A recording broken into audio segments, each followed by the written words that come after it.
Introduction. Sister, today I am going to perform an experiment which I had learnt yesterday in my school. Great! I would like to see the experiment. Yes, sure. We are going to measure the temperature of a liquid. We need just one flask of hot water and one thermometer. Firstly, we dip the thermometer into the glass. Then we measure the exact temperature of water. Brother, how this thermometer works? Listen, thermometer has mercury in it. When we put thermometer into hot water, then the heat from the water causes the expansion of the mercury. When mercury stops at a point, that point indicates the temperature of the water. It is quite interesting and I want to know something more about it. Students, today we will learn more about the thermal properties of matter.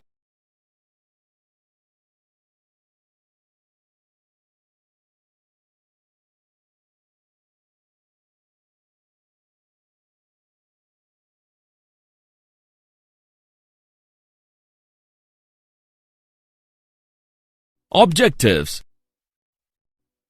At the end of this lesson, you will be able to define temperature and heat, measure temperature, analyze ideal gas equation and absolute temperature, calculate thermal expansion, evaluate specific heat capacity, define calorimetry, learn change of state, know about heat transfer, calculate thermal conductivity of a substance, define Newton's law of cooling.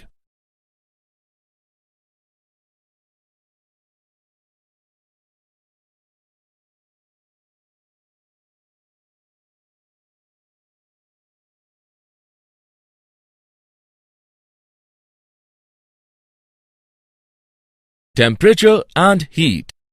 Temperature of a body is defined as degree of hotness or coldness of a body.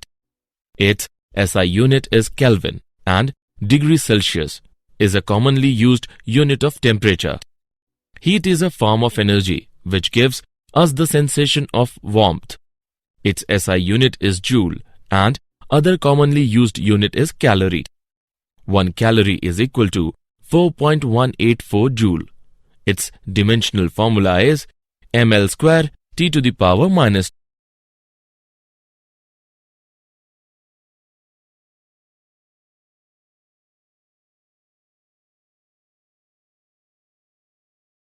Measurement of temperature. A device used to measure the temperature of a body is called thermometer. Thermometers are designed on different scales are following: Celsius scale, Fahrenheit scale, Kelvin scale, and Ramer scale. Boiling point of water is known as upper fixed point. Freezing point of water is known as lower fixed point. Consider a body having temperature C on Celsius scale and F on Fahrenheit scale. Then C upon 100 is equal to F minus 32 upon 180.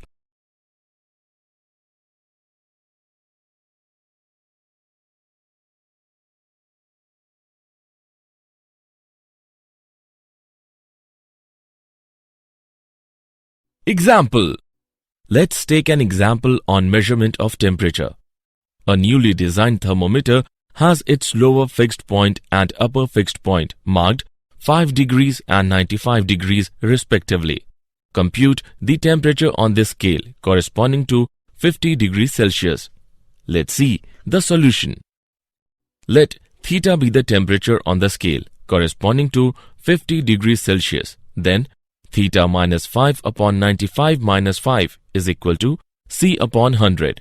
On simplifying, we get theta minus 5 upon 90 is equal to 50 upon 100. Hence, theta is equal to 50 degrees. Thus, the required temperature on the scale of the designed thermometer is 50 degrees.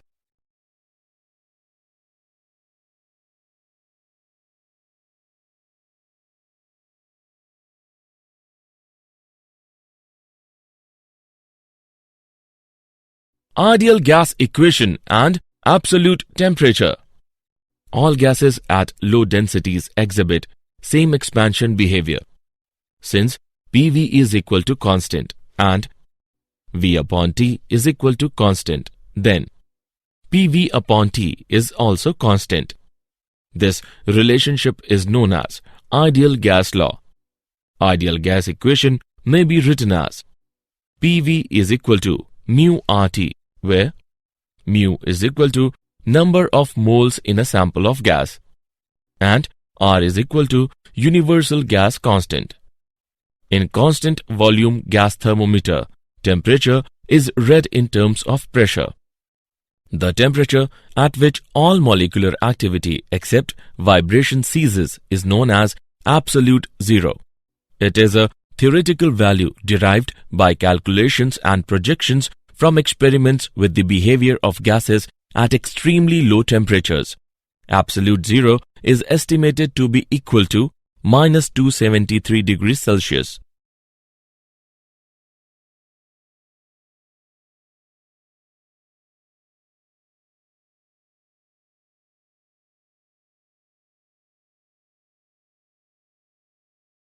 Thermal expansion. Thermal expansion is defined as the process in which a substance expands on heating. Thermal expansion is of following types. Number 1. Linear expansion. In this type of expansion, substance expands in one dimension only, that is, in length. Number 2. Areal expansion. In this type of expansion, substance expands in two dimensions, that is, in length and breadth. Number 3. Volumetric expansion. In this type of expansion, substance expands in three dimensions, that is, in length, breadth and height. Linear expansion. Consider a rod of length L, which is heated by a temperature delta T, and let its length become L dash.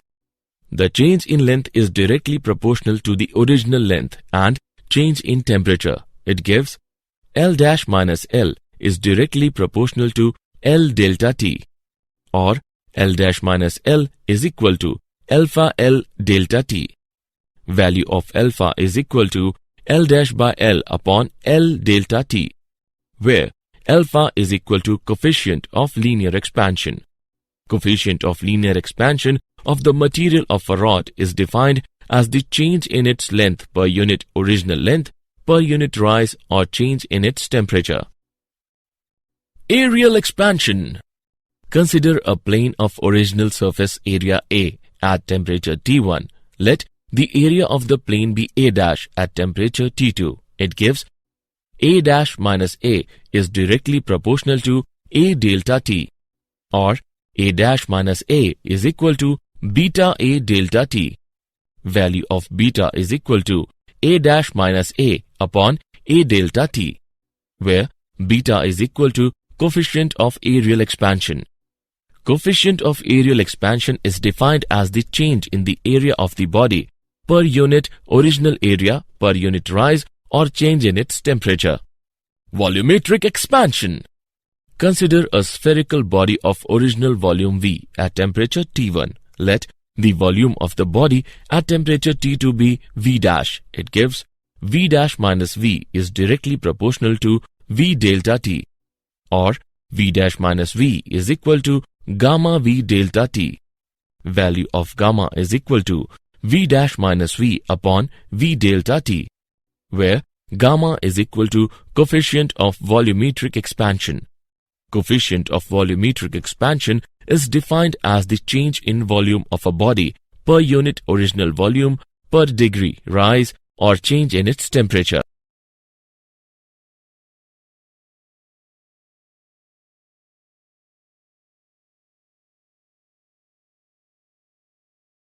Specific heat capacity. The specific heat of a substance is defined as the amount of heat required to raise the temperature of its unit mass by 1 degree Celsius. It is represented by C. Its SI unit is joule per kilogram per Kelvin. Its dimensional formula is m to the power 0, L squared, T to the power minus 2, K to the power minus 1.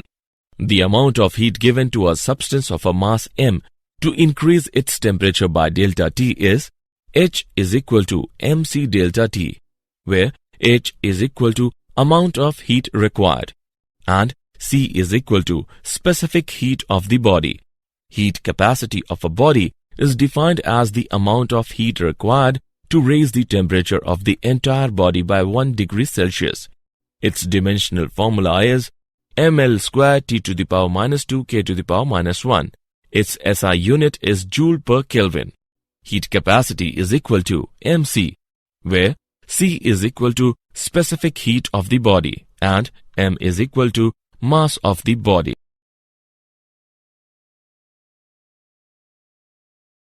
Calorimeter. The method in which a quantity of heat either absorbed or given up by a body is measured is known as calorimeter.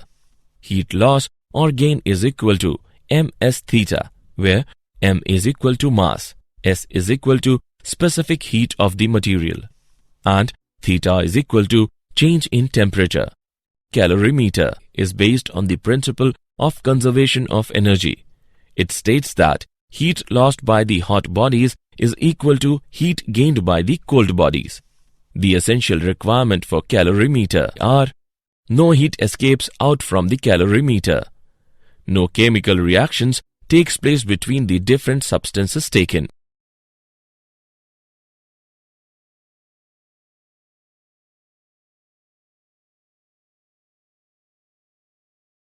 change of state. Matter normally exists in 3 states: solid, liquid and gas. A transition from one of these states to another is called a change of state. Melting. The change of state from solid to liquid. Melting point. The temperature at which a solid and its liquid are in equilibrium at any fixed pressure. Vaporization. The change of state from liquid to vapor. Boiling point. The temperature at which the liquid and the vapor states of the substance coexist. Fusion. The change of state from liquid to solid. Regulation. Successive melting under pressure and freezing when pressure is relaxed at the surface at the interface of 2 blocks of ice. Sublimation. The process of transformation directly from the solid phase to the gaseous phase without passing through an intermediate liquid phase. Latent heat. The quantity of heat absorbed or released by a substance undergoing a change of state, such as ice changing to water at constant temperature and pressure.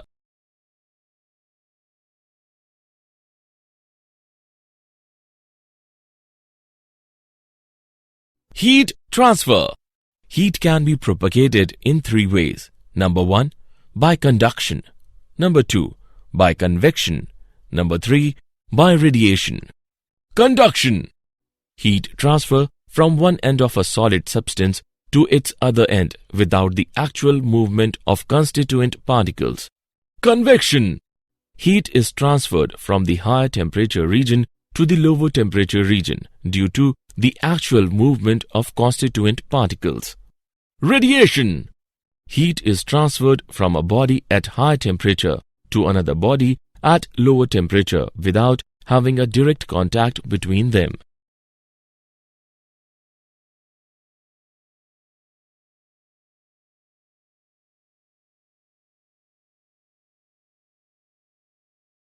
Thermal conductivity of a substance.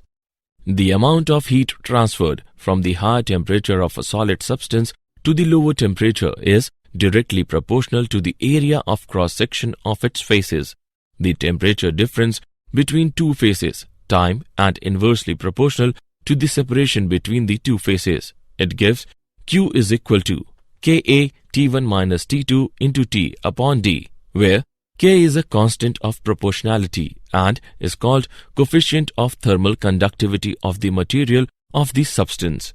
The coefficient of thermal conductivity of a substance may be defined as the amount of heat transferred from one phase of a unit cube of that substance to the opposite phase in unit time when these 2 phases are maintained at a unit temperature difference.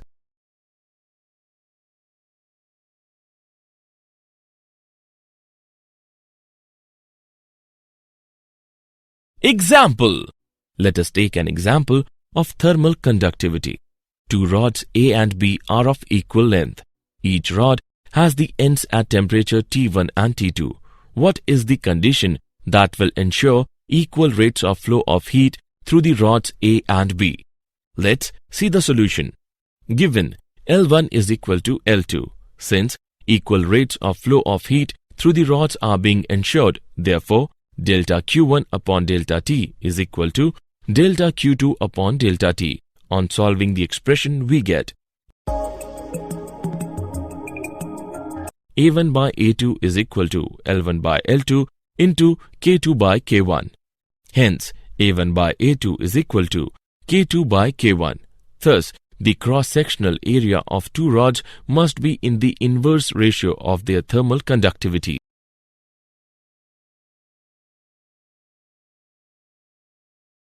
Newton's law of cooling. It states that the rate of cooling of a body is directly proportional to the difference of the temperature of the body and the surrounding. The rate of cooling is directly proportional to T minus T naught. This law is valid when the temperature difference is not too large. Let's see the proof. Consider a body at a temperature T surrounded by a temperature T naught. Then the amount of heat energy emitted by the body per second is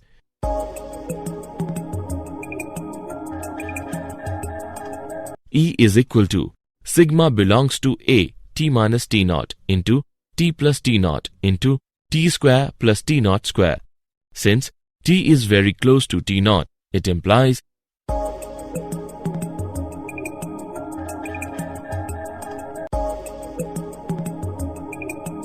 E is directly proportional to T minus T naught.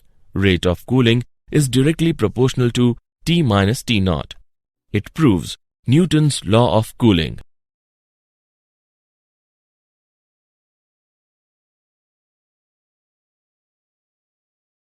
Did you know? Calorimetry is the science associated with determining changes in energy of a system by measuring the heat exchanged with the surroundings. For an ideal gas, the volumetric thermal expansion depends on the type of process in which temperature is changed. Two known cases are isobaric change, when pressure is held constant, and adiabatic change, where no work is done and no change in entropy occurs. Newton's law of cooling is used to model the temperature change of an object of some temperature placed in an environment of a different temperature.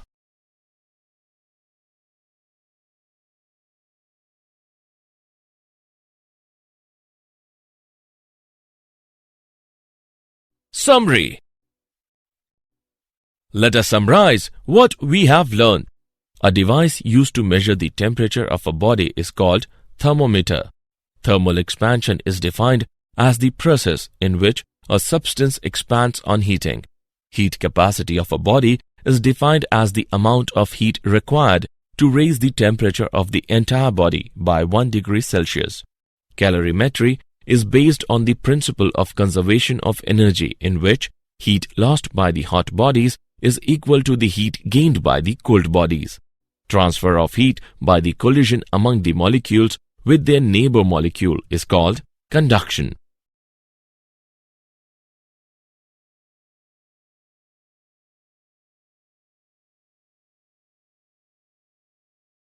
Convection is the heat transfer mode in which the molecules move from place to place to transfer heat.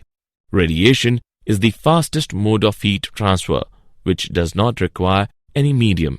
Newton's law of cooling describes that the rate of loss of heat by a body is directly proportional to the difference in temperature with the surrounding.